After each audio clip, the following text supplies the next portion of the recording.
Asal mula kota Surabaya.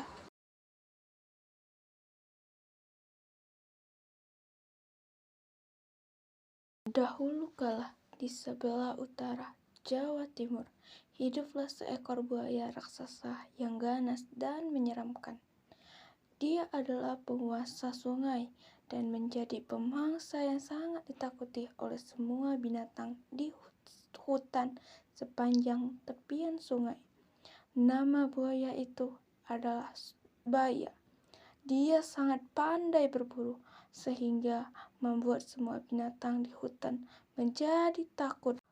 Hutan yang didiami oleh Baya itu bermuara pada laut yang luas. Di laut itu tinggallah seekor hiu yang ganas bernama Sura. Dialah penguasa laut yang ditakuti oleh semua ikan di laut. Akan tetapi, Sura merasa bosan hanya makan ikan setiap harinya. Dia penasaran dengan sungai yang bermuara di lautnya. Suatu hari, dia jalan-jalan di sungai.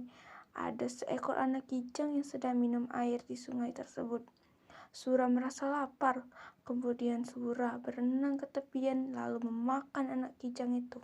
Sura dengan gembira mendapat santapan yang lezat. Setelah makan anak kijang itu, Sura merasa ketagihan. Keesokan harinya, dia berburu lagi ke sungai dan mendapat banyak santapan. Semakin hari, Baya semakin curiga karena semakin hari dia kesulitan mendapat mangsa. Dia pun menyelidiki sebabnya. Saat melihat Sura menangkap anak monyet yang sedang berenang di sungai, Baya marah dan menantang Sura untuk bertarung dan berkelahi. Akhirnya, perkelahian pun tak dapat dicegah. Keduanya bertarung karena sama-sama kuat. Pertarungan tersebut berlangsung lama, berhari-hari lamanya. Semua binatang di hutan merasa terganggu, tetapi tidak ada yang bisa mencegah pertarungan itu.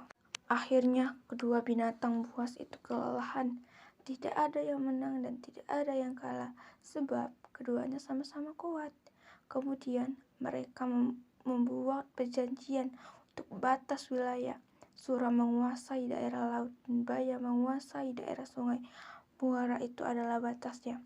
Berbulan-bulan lamanya hutan menjadi tenang kembali. Tidak ada perkelahian antara Sura dan Baya. Namun Sura merasa gelisah. Ia rindu makan daging kijang. Ikan di laut tidak bisa memuaskan rasa laparnya. Ia tak mampu menahannya. Diam-diam dia berenang di muara. Sayangnya tak ada mangsa di muara. Sura bosan menunggu. Akhirnya ia berenang masuk ke dalam hutan. Sura senang masuk kembali ke hutan, tapi dia harus berhati-hati supaya tidak kepergok oleh Baya. Aku akan menangkap mangsa dan kembali ke laut. Rencana itu berhasil. Berbulan-bulan lamanya Sura berburu di sungai tanpa ketahuan oleh Baya. Lama-lama Baya menjadi curiga karena lagi-lagi mangsanya berkurang. Ia tidak melihat Baya di sungai, tetapi Baya yakin bahwa Sura yang telah melakukan semua ini. Kemudian Baya sengaja membuat jebakan, dan benar saja Sura telah melanggar perjanjiannya. Baya marah dan membatalkan perjanjian itu. Lalu perkelahian pun terjadi. Baya menggigit ekor Sura, lalu Sura melakukan hal yang sama dan menggigit ekor Baya. Baya tidak menyerah dan menguatkan gigitan terhadap ekor Sura hingga hampir putus. Karena kesakitan sebab ekornya yang putus, Sura berlari ke laut dengan kesakitan.